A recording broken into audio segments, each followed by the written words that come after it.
Устала, опаленная вся жаром, средь осени с горящей травой. Земля родная под ударом, полгода шел тяжелый бой. Слегли ребята в чистом поле, снаряды воют, падают вблизи. Просвета нет, сплошное горе, враги все ближе впереди. Вот рвутся тигры, вновь атака, и наши танки вспыхнули огнем.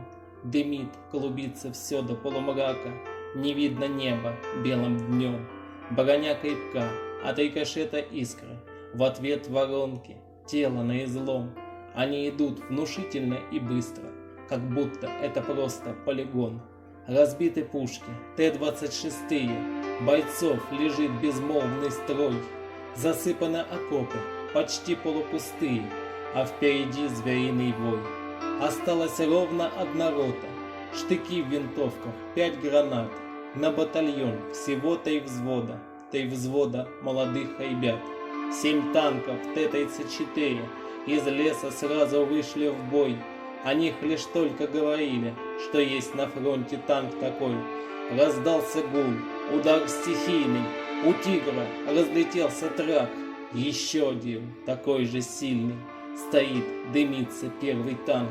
Еще один, и снова так же. 4-й, 5-й и 6-й. Теперь враги не так отважны, пятясь назад спешат домой. Да, эти танки не игрушки, призрак быстрые они. С другой уж стороны опушки летят по фрицу тумаки. Маневр быстрый, суть засады и маскировка, все в дыму. Бойцы из танков бьют как надо по столь трусливому врагу. Идет в атаку наша рота, поднялись все сколько смогли.